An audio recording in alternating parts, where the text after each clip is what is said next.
Para isso, temos o Eli Jonas Maia, nosso analista de segurança pública aqui com a gente. E ele conseguiu aqui um contato com a Celeste dos Santos, que é promotora de justiça do Ministério Público de São Paulo, e vai trazer exatamente esse olhar aqui para a gente, para essa nossa cobertura. Doutora, seja muito bem-vinda aqui à nossa programação. Um ótimo dia. Muito obrigada, Carol. É um prazer estar aqui com vocês. Bem, doutora, vou já que introduzir a nossa conversa de uma forma muito objetiva, né? Quando a gente olha para esse tema da segurança pública, das investigações que envolvem PCC, Comando Vermelho, o que isso muda agora para o Brasil, para essas investigações? Qual que é o poder de ação dos Estados Unidos ao classificar PCC e Comando Vermelho como organizações terroristas? E o que isso representa na cooperação internacional contra o crime organizado? Bom, essa é uma decisão unilateral dos Estados Unidos. Já foi constatado que o PCC ele tem capilaridade em mais de 20 países, então é um momento do Brasil aproveitar, ver isso como uma oportunidade de enfrentamento real ao crime organizado. Então, o Ministério Público, a Polícia Federal, o Ministério da Justiça, eles precisam apresentar um plano coordenado de ação contra essas organizações criminosas. É fato que essa decisão impacta no Brasil, principalmente os investimentos estrangeiros, tende a diminuir em cerca de 10%, e impacta setores estratégicos da nossa economia, como, por exemplo, a questão do agronegócio, outros setores como mineração, todos eles serão impactados, e as empresas eles terão que ter um compliance robusto para demonstrar que elas não estão colaborando, ainda que de modo indireto, com o PCC, o Comando Vermelho, agora classificado pelos Estados Unidos como organizações terroristas. Outra margem de enfrentamento é um debate que já passou da hora do Brasil enfrentar da inadequação da legislação que nós possuímos hoje de organizações terroristas, porque na prática ela traz elementos como discriminação, incitação ao ódio, que são elementos muito secundários relacionados a uma organização terrorista. Então, para ficar muito demarcado na nossa legislação que ela é boa na questão da legislação de crime organizado, mas a legislação antiterrorismo, ela deixa muito a desejar. Inclusive, em 2018, o Ministério Público, inclusive eu fui uma das pessoas que apresentou essa legislação para o capitão Augusto, mas não avançou na Câmara. Então, precisamos sim deixar de ter uma legislação que é discriminatória, mas não trabalha com o enfrentamento de uma definição clara do que é organização terrorista, até para impedir avanços contra a nossa soberania nacional por ter uma legislação inadequada. Então, precisa definir até que ponto o PCC e o Comando Vermelho estão atuando como organizações criminosas e até que ponto elas podem sim ser enquadradas como organizações terroristas. Quando elas atentam contra poderes de Estado, como investimentos contra estruturas. Imagine, por exemplo, que tem um ataque contra o metrô, contra estruturas de celulares. Tudo isso é típico de organização terrorista. Então, se nós tivermos uma legislação clara, isso vai ajudar e muito levar adiante esse debate. Doutora Eli Jonas Maia, que viabilizou essa conversa, também tem uma pergunta. Por favor, Eli Jonas. Obrigado, Carol. Promotora, bom dia. Obrigado por estar aqui.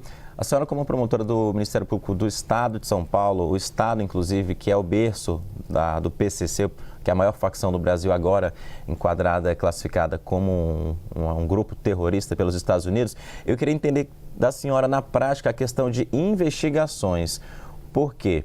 Na fronteira, por exemplo, com Bolívia, Paraguai, Colômbia, Argentina, há presença de facções criminosas no Brasil e esses países, Argentina e Paraguai, já classificaram o PCC como grupos terroristas, na avaliação deles, mas não houve nenhum impacto nas investigações, muito pelo contrário.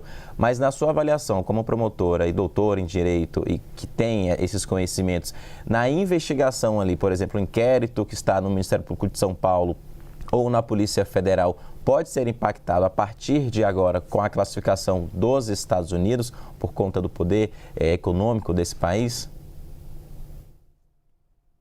Eu acredito que mais que o poder econômico pode ser impactado por conta de deixar de... Antes o Ministério Público ele trabalhava diretamente com os ministérios públicos dos Estados Unidos, com a Polícia dos Estados Unidos, e tinha uma cooperação internacional muito facilitada.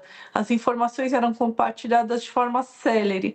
Passando isso para uma questão de defesa nacional nos Estados Unidos, e não mais como uma questão policial, como frisou o promotor Lincoln Gaia, nós passamos a ter uma maior dificuldade de acesso a essa informação, que inclusive elas podem ser classificadas como confidenciais.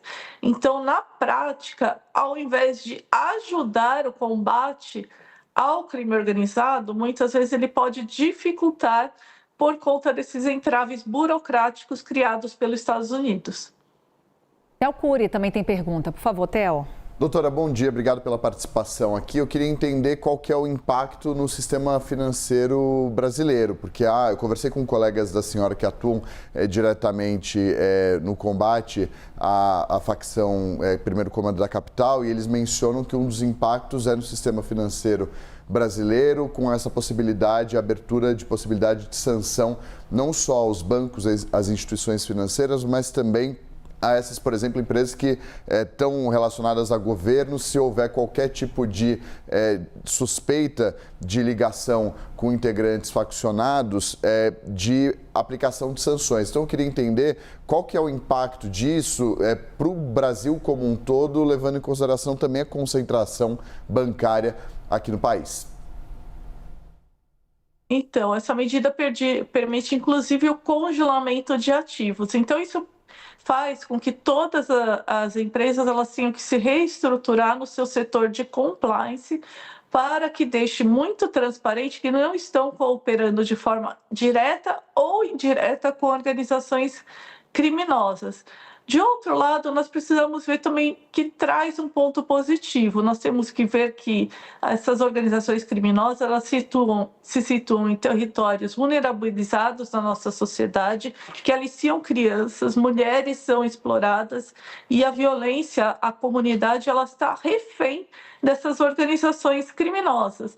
Então, se isso puder colaborar para que, por exemplo, esses ativos sejam novamente revertidos para o governo brasileiro possa indenizar essas vítimas e que haja uma efetiva aprovação do Estatuto da Vítima, que já foi aprovado no Congresso Nacional e hoje depende apenas de um relatório na Comissão de Segurança Pública no Senado para sua aprovação, está com o senador Wilder Moraes desde novembro de 2025, nós também poderemos atender aqueles que mais sofrem com os impactos do crime organizado, que então são as crianças, são as mulheres e a comunidade que é refém dessa situação. Então nós temos que ver como a oportunidade. Então, ao invés de tentar recalibrar discursos, vamos recalibrar ações efetivas de combate ao crime organizado. E para a gente encerrar aqui, doutor Eli Jonas, que fez o convite, então ele tem uma última pergunta, temos mais uns minutinhos. Eli Jonas. Doutora, na avaliação de alguns integrantes das polícias, está uma questão um pouco dividida, se classifica ou se não classifica, se é uma questão correta ou não. No meio jurídico também, na avaliação da senhora, foi uma classificação correta, é uma classificação correta dessas duas facções como grupos terroristas? E como que está aí no Ministério Público de São Paulo? Está dividido ou está todo mundo contra ou a favor dessa classificação?